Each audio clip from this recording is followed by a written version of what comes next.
Barrel engine, 4-speed transmission, front disc brakes. It's got a factory tachometer. 214 is a 1967 Mustang convertible. And it hits 80 grand before being released to head toward bid goes on. Next up is 1967 Mustang. Very throaty exhaust note. It's this resto-modded 67 Mustang with a definite Shelby bent. Came rumbling up. That is 383 cubic inches worth of Dart turbocharged aftermarket Ford power. That is a very expensive and exotic power plant. Front rear suspension all has been completely renovated. Match the power of that Turbo 363. Dart's one of the leading manufacturers of high-performance engine components. Yeah, and most of their stuff winds up on the racetrack. That's really their bread and butter. Their race technology is as good as anybody's.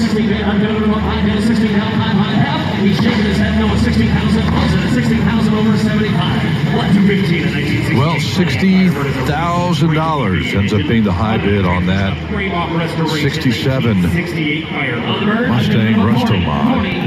Indy 500 winner Will Power wants a Pocono 3-peat. Who wouldn't? We'll see if he can keep points leader Scott Dixon in his rearview mirror. The Verizon IndyCar Series from Pocono, Sunday, August 19th on NBCSN.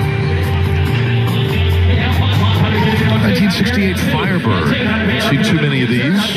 No, and it's too bad because it's a important car in Pontiac's history, cousin to the Camaro. What we've got a nice look at there, the engine bay, 350 cubic inch Pontiac and Takata Chevrolet engine. Rebuilt with some performance goodies by Barry Ober out of his shop, Ober Performance. It's an automatic. It has been restored. Those are the original colors. It's been painted. How that medium blue with a little bit of a gray in it.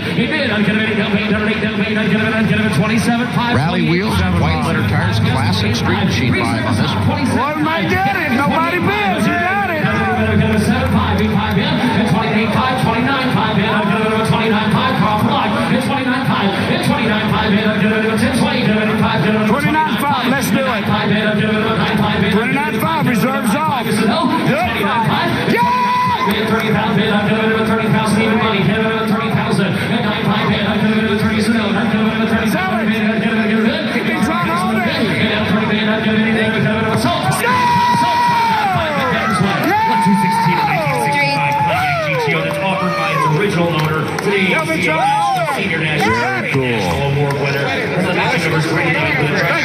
And it goes for $29,500. So moving on, gorgeous little 65 GTO is up next. I see tri-power equipped in the engine room. This one's got so much going for it. The beginning of it, of course, is the fact that it does have the top engine option. 360 horsepower, 389. Love the way those 3 two-barrel carbs look. It's a 4-speed. It's restored. It's an AACA Grand National winner in 2016. Has the original window sticker, lots of documentation. And maybe the best part yet, the original owner has brought this car here to sell at Mecum, and it will sell. The reserve is off at $60,000. If I might add, the widow of the original owner has decided to sell this car. Quite a story. I spoke to the gentleman representing the widow of the original owner, and he ordered this car, kept all the documentation, just pampered it, loved it, and, well, the car obviously reflects that kind of care that it received, and when he passed away, she decided that she at some point would have to sell it, and here it is. Wow. What a story. And $62,000 ends up being the price for that 65 GTO.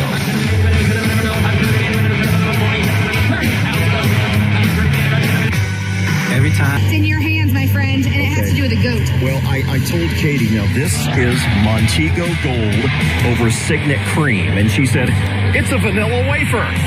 No, it's not a vanilla wafer. It's a 1967 Pontiac GTO in just beautiful, resplendent colors. Redline tires, 400 cubes, 335 horsepower. Now, it's an automatic transmission car, but if you take a look at the interior, you are not going to complain about it. Those gold bucket seats right between them. You see the shifter on the console. The restoration on this vanilla wafer is absolutely stunning, and you guys will get to take your very own bite in just a moment. Okay, Stephen, just off the block, you're not going to believe this. A 78 Pace Car Edition Corvette just sold for, are you ready, $37,000. Well, here's why. It's an L82. It's a 4-speed. And, Bill, it comes from the estate of the owner of the 65 GTO. Yes. This is part of that collection of cars. Correct. The same gentleman who represented the GTO, I just saw him, and he was there when this car was on the block. And, boy, what a great story that is for those people to be able to sell those two cars back-to-back for really great money. Yeah, absolutely. Well said. 1970 Mustang Mach 1 Resto Mod. How popular has this blacked-out treatment been on Resto Mod and Pro Tour car here at Harrisburg? Yes, indeed. 477 cubic inches of big block power. Those are 19-inch wheels. Charcoal wheels. Perfect touch. And reserve is off at $60,000.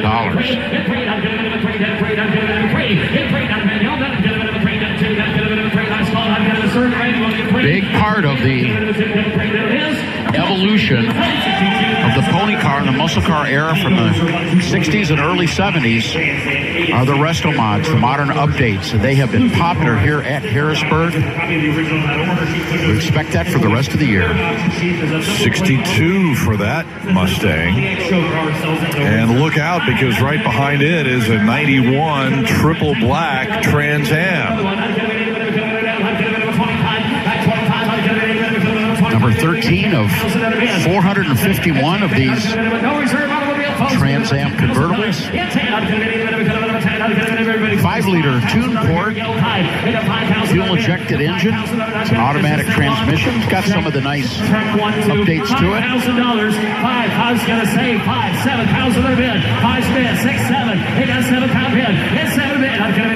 This beautiful 91 Trans Am convertible, Bill, also part of the estate. So he was a true hardcore car guy with a great variety of L82 4-speed pace car Corvette, one of the nicest 65 GTOs we've ever seen, and now a 1991 Trans Am convertible with some nice updates. The man had good taste. George made 5,000, 6,000 on a nail. Hit 5, I'm going to be 5 nail, 6 here. Hit 5 and mid 6, 6,000. Thank you, 7,000 on a bid. Hit now 7 your way, sir. Now 7,000. Your turn. 7,000 on a bid. Got 6 bids. 7,000 on a nail. Hit 7 a bid. I could have been a 65, 75 bid. 75. Now 75. 75 on a bid. I could have been a 75. 75. I could have been a 75. 75. I could have been a 75 on a bid. 75. 65. Could have been a 75. You want to get 7,000? Hit 7 pound on a bid. I could have been a 70. Slow. I could have been a 7 pound last call. Hit 7,000 on a bid. I could have been a 7 pound. Yeah! 75. Double your weight. Break 7. Now 75. Now 75. Yeah, 7 bid. 75. You got to be 75. You got to be 7 here. 75. I could have been a 7 here. 5. And now 5 and 20. I could have been a 7. I could have been a 75. Yeah. That's 7 bid. I could have been a 75. I'm 7 here, man. I'm 7. Well, I'll tell you what. I'll take his 7 then, because he said it. Now 75. Now he's got to be 75. 75. Smile, we're on TV. He said no. That's 75. So there's 7,000 bids. Hey, that's the big one, baby. The alleyway. Make them. Yeah. Selling cars like candy bars. baby. Well, $7,000 just bought that terrific machine. That's Pontiac Trans Am. Here comes a 1939 Ford at no reserve. Looks pretty true to form, pretty stock. What do you say, JK? Yeah, this is a really neat car. It's just a standard coupe from 1939, flathead V8, 3-speed manual transmission in excellent condition. We talk about Art Deco styling. This could be you could write a textbook on the design theme with the way these 39 Fords look. Flowing, rounded, streamlined edges. A little bit of a contrast with the red wheels. Yeah, in the following year, boy, there wasn't much family resemblance between the 1940 and the 39, that 40 Ford. And we've seen them come through here just a lot smoother and more pleasing. And certainly one of the all-time great foundations for hot rods, that 40 Ford. Well, the 39 Ford Standard, which is what this is, has the look. And they made the 1939 Deluxe, which had a different look, which looked like the 1940s. Right. Yeah. It was kind of weird that they would have, but that's kind of what they did there during that time period. You wanted a more modern version, you paid a little bit extra for the deluxe version. Well, Ben Gunner once again helping out with that purchase for $18,000. Next up is no reserve on 1947 Pro Street Vibe Willis pickup. If you run out of space, John, to put your air cleaners, you can always go with the cross round setup and get inventive. Check this out under the hood. It's phenomenal. It is. It's a 440 Mopar. It's interesting you say that, Stephen, because you got to have the width to be able to put that crazy induction system. Yeah. 727 Torque Flight automatic, but a Ford rear end. It's been tubbed. But once again, we've talked about it so much. We've got tweed, we've got a teal color. It does date this build. I find it to be extremely charming. It's been tubbed also, rear end narrowed. Mickey Thompson big neats on the back, centerline style wheels. This is really cool, and I love the teal with the tweed. Yeah, somebody wanted to shock the world, and I think they did it. Yes, they did. Selling at no reserve. Current bid $14,000. No matter how many times I look at one of those Mopar cross ram setups, I don't know how the heck that works. Those carburetors are in different zip codes. Yeah, right. Give me 15,000. Yes or no? 15 bid. 15,000 in a bid. I could have been 15. Nick could have been 15. Now 5 the other Nick. 15 5. 15. I was always worried and concerned if you ever had to do any swapping that engine in like it's been done here. How the heck do you get the thing tied in together to make the throttle linkage all work properly? Exactly. Yeah, it's got to be a Rube Goldberg device. Right. Well, that is a great buy for a real Mopar fanatic. Check out the shirt. Yeah. It was born with a 320. No kidding. Small block, but it's been upgraded. 15 grand. Doesn't seem like a whole lot of cash for something like that. Well done. No reserve, once again, 1964 Impala Supersport. Well, and hats off to the consignor for letting us know that originally this car was equipped with a 327. Now it has a 409 with a bevy of aftermarket goodies. Aftermarket intake manifold, twin carb setup. Love the nostalgic look of the Offenhauser finned aluminum valve covers. It's a 4-speed. It's got a factory in-dash tachometer that we're going to see here in a moment. There it is. In addition to the factory in-dash tack, it's got an aftermarket tack located directly in front of it. That's a first on the auction block. Yeah, good catch. I guess it's inoperative, so they strapped one on. How about those slotted mags? Yep. Taking us way back. Yeah, when I see those, I just think generically Anson's Prince. It could be a different brand. Yeah, those are certainly, Kragers, but they're almost identical. Right. Yep. Well, Krager now, in the new world, Krager is out there making a variety of vintage wheels, and I'm pretty sure that the new Keystone Classics that are out are also under the Krager umbrella, the brand name. So, I think you're right. I think they're combined in the same brand now, aren't they? yeah. I know. Nostalgia is a strong market. Yeah, and you go to the new wheel manufacturers, and it's hard to find a classic style wheel. They are into these kind of crazy, lacy, small spoked, weird, complicated wheels. What he said. Thank you for that insight, Stephen. That's what I'm here. I'm an analyst, Scott. Don't try this at home. Okay, 17 grand for the Impala and 67 GTO, the one that Stephen was telling us about a little bit with Katie as well. Yeah, and very unique. First of all, not so much unique under the hood. 335 horsepower. 400 was the debut year of that engine. But check out the post body style, not a hardtop, and the two-tone paint scheme, where the roof is painted a different color than the lower part of the car. Signet gold on the top, Montego cream down low.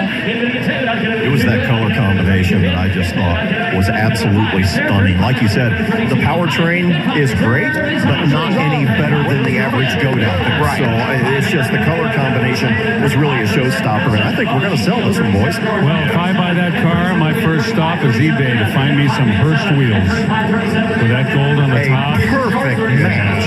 Good call. Just a living Award you a cinnamon pecan. I'll take it. $35,000. Yes, indeed, Stephen. The reserve is off. That car just sold for $35K. And once again, our friends there in the second row going to take that one home. And they have amassed quite a collection of cars here in Harrisburg. Every time a Friday feels like a family reunion. Try 5 Chevy, Mopar, Buick Regal, and Mustang. The largest inventory and low price guarantee. Call 1-888-326-2877. IHOP has gone from pancakes